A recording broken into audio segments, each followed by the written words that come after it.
dents de sagesse. Oui, on va parler de ça dans cette vidéo. Aujourd'hui, on se retrouve pour une vidéo assez spéciale car je vais vous raconter une histoire qui m'est arrivée il y a une semaine et demie, en fait, la semaine dernière. Parce que effectivement, j'ai fait une opération sur mes dents de sagesse et du coup, j'ai enlevé les 4. Je me devais de raconter ça parce que il y a quelques trucs assez farfelus. Ouais, j'ai utilisé le mot farfelu en 2021. Qu'est-ce qu'il y a Qu'est-ce que tu veux? Bref, on va commencer par le commencement. C'est parti.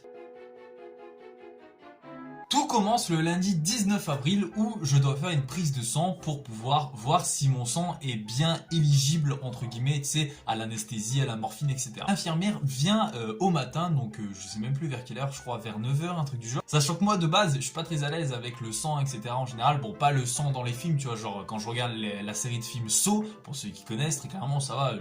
sans plus quoi. Mais quand c'est du sang que je vois en IRL, tu vois, quand c'est du sang humain en plus, je suis pas très bien. Et du coup d'ailleurs j'étais mentionné, je crois que la phobie du sang s'appelle la hématophobie, si je l'ai pas connu, du coup bah voilà, j'ai la hématophobie. Du coup bref, l'infirmière vient justement pour faire ma prise de sang, donc c'est je tends mon bras, tu vois, donc je regarde ma mère parce que voilà, j'essaie de lui parler, tu vois, sauf que je sens qu'elle me pique, tu vois, donc elle fait la petite piqûre, sauf que le problème, c'est que moi j'ai pas eu spécialement mal de la piqûre. Moi ce qui m'a fait le plus bizarre entre guillemets, c'est le fait qu'elle pompe mon sang. C'est-à-dire qu'en fait, je savais que mon sang se faisait retirer. En fait, je sentais mon sang se faire retirer justement et aller dans un petit bocal, tu vois. Et mec, j'ai fait un malaise.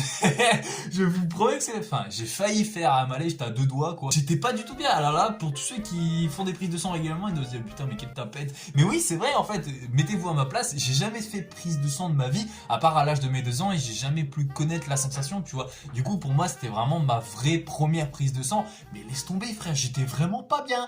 J'ai demandé à avoir un sucre, un truc de coca et je m'étais allongé, tu sais, avec les jambes en l'air. Bref, tout ça c'est bien, on passe maintenant au vendredi 23 avril où je dois refaire encore un test PCR. Alors ce test PCR, c'est le 5e test PCR que je fais en à peu près 5 semaines, donc ouais, un test par semaine. Frère, c'est bon, à un moment donné, mon nez il a assez souffert là, c'est bon, je me suis fait déverger le nez plus d'une fois là. Mon nez, on peut l'appeler, c'est une pute gros. Laisse tomber. Mais bon, ça fait chier quoi, ça fait chier, c'est chiant en fait. J'ai plus spécialement mal en fait, c'est juste désagréable, tu vois. Et puis vient le grand moment de l'opération, le lundi 26 avril. Donc le médecin me dit que je pourrais être en opération, enfin que je pourrais prendre en opération entre 8 h et 10 h. J'ai été pris à 8 h 30. Du coup, ce qui faisait que je faisais partie, et je crois que j'étais l'un des premiers, je crois même le premier à me faire opérer de la journée. Bien évidemment, avant que je sois pris en opération, il y avait une infirmière qui est venue, elle m'a mis un cathéter, donc un cathéter c'est ça. J'étais pas bien vu que du coup je me suis rendu compte que j'ai la phobie du sang. Du coup le fait qu'elle m'ait piqué et que justement il y a toujours tu sais le cathéter là avec le scotch, tu sais, pour pas que tu y touches, j'étais pas bien, vraiment ça me mettait vraiment mal à l'aise. Elle me prend ma tension, tu vois, etc. Et là vient le moment où je pars au bloc opératoire. Le mot bloc opératoire, frère, il fait peur. C'est bon, je suis traumatisé de toute façon du bloc opératoire. J'ai plus envie d'y retourner. J'ai plus du tout envie d'y retourner. Vraiment pas du tout. Le bloc opératoire, pour ceux qui savaient pas, en vrai, effectivement, ça peut inspirer confiance comme ça peut pas inspirer confiance. Comme moi, tu vois, personnellement moi j'étais assez confiant parce que je me disais bah voilà, tu vois, c'est des pros, ils savent ce qu'ils font. J'avais pas spécialement peur qu'ils échouent. J'avais plus peur, c'est tout ce qui était piqûre, injection de la morphine et tout, tu vois. Parce que ça, c'est pareil. C'était vraiment ma première fois, tu vois. Vraiment ma vraie première fois dans un bloc opératoire. Donc, tu sais, ils mettent la morphine, tu vois, c'est quoi? Et du coup, tu sais, ils mettent le masque et tout, ils disent inspirer 2-3 fois. Ils injectent la morphine, tu vois, dedans. Et frère, mais c'est quoi cette douleur que j'ai ressentie? Laisse tomber, gros. Une douleur insoutenable qui vient dans mon bras gauche. Tu sais, moi j'étais allongé comme ça, je respirais dans le masque. Et là, quand j'ai senti qu'ils avaient la morphine, en fait, ça brûle.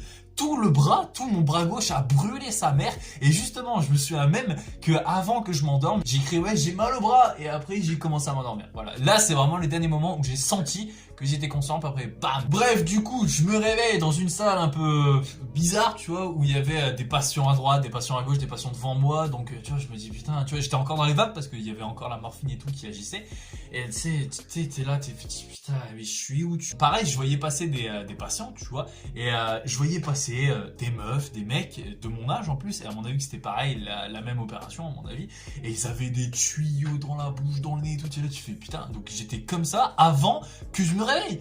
Oh my fucking god, sa mère. On me reprend en charge par un autre infirmier, donc le même infirmier qui est venu me chercher tout à l'heure. On me redépose dans ma chambre, ma mère n'était plus là parce qu'elle était partie. Donc on me redépose dans ma chambre et tout. On me dit voilà, essaie de marcher un peu, va te mettre dans ton lit et tout, tu vois. Donc j'arrive, je me remets dans mon lit, donc dans ma chambre, tu vois. J'avais toujours le cathéter sur le bras, voilà, pas l'oublier ça, j'avais toujours le cathéter. Et du coup, bah je commence à m'endormir à chaque fois. Et à chaque fois, il y a plein d'infirmiers, infirmières qui viennent et tout.